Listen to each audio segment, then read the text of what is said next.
వంటలకు ఇంతకంటే స్వచ్ఛమైన గానుగ నూనె మరెక్కడా దొరకదు. SRV naturals. ఆర్డర్స్ కై స్క్రీన్ పై నెంబర్ కి కాల్ చేయండి. ఆంధ్రప్రదేశ్లో ఎన్నికలు ముగిశాయి. ఈ నెల 13న పోలింగ్ జరగగా అభ్యర్థుల భవితవ్యం ఈవీఎంలలో నిక్షిప్తమైంది. ఇక ఎన్నికల స్కెడ్యూల్ నుంచి నేతలు ప్రచారాలతో బిజీగా గడిపారు. పోలింగ్ ముగిసింది. ఫలితాలకు ఇంకా సమయం ఉండటంతో రాజకీయ పార్టీల నేతలు విదేశీ పర్యటన చేస్తున్నారు. ఇప్పటికే సీఎం జగన్, టీడీపీ జాతీయ ప్రధాన కార్యదర్శి లోకేష్ విదేశీ పర్యటనకు వెళ్లగా తాజాగా టీడీపీ అధినేత చంద్రబాబు కుటుంబంతో కలిసి అమెరికా వెళ్లారు.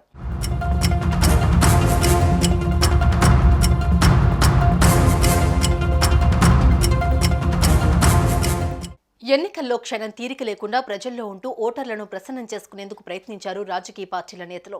ప్రస్తుతం పోలింగ్ ముగియడంతో రిలాక్స్ అవుతున్నారు. వారి వ్యక్తిగత వ్యవహారాలు చక్కబెట్టుకుంటున్నారు. ఈ నేపథ్యంలో తెలుగుదేశం పార్టీ అధినేత చంద్రబాబు హైదరాబాద్ నుంచి అమెరికా బయలుదేరి వెళ్లారు. ఆయనతో పాటు సతీమణి భువనేశ్వరి కూడా ఉన్నారు. వైద్య పరీక్షల నిమిత్తం చంద్రబాబు అమెరికా వెళ్లినట్లు పార్టీ వర్గాలు తెలిపాయి. ఆయన గతంలో కూడా ఒకసారి అమెరికాలో వైద్య పరీక్షలు చేయించుకున్నారు. ఇప్పుడు మరోసారి వైద్య పరీక్షల నిమిత్తం వెళ్లారు. 5-6 రోజుల్లో ఆయన తిరిగి రానున్నారు. ఆయన కుమారుడు లోకేష్ కొద్ది రోజుల క్రితం కుటుంబంతో కలిసి అమెరికా వెళ్లారు.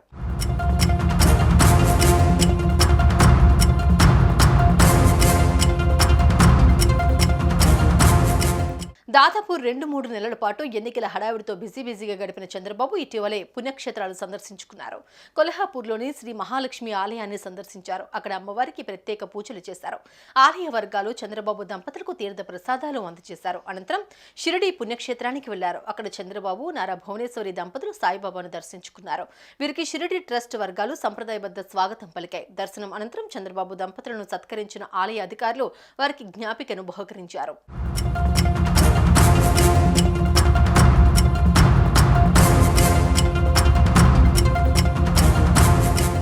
ఏపీలో ఈ నెల 13న 175 అసెంబ్లీ, 25 పార్లమెంటు నియోజకవర్గాలకు ఎన్నికల పోలింగ్ జరిగింది. జూన్ 4న ఫలితాలు వెల్లడి కానున్నాయి. 2 నెలలుగా ఏపీలో హోరాహోరీగా ప్రచారం సాగింది. చంద్రబాబు, పవన్ కళ్యాణ్తో పాటు సీఎం జగన్మోహన్ రెడ్డి కూడా వైఎస్ షర్మిల విస్తృత ప్రచారం కూడా నిర్వహించారు. ఇక ఏపీలో ఎన్నికలు పూర్తయిన తర్వాత టీడీపీ కూటమి నేతలు గెలుపుపైన భారీ అంచనాలతో ఉన్నారు. అటు వైసీపీ కూడా అంతే ధీమాతో ఉంది. దీంతో ఎన్నికల ఫలితాలపైన మరింత ఉత్కంఠ పెరుగుతోంది. 2 పార్టీల నుంచి గెలుపుపైన విశ్వాసం ఉన్నా అసలు విజేత ఎవరనేది జూన్ 4న తేలనుంది.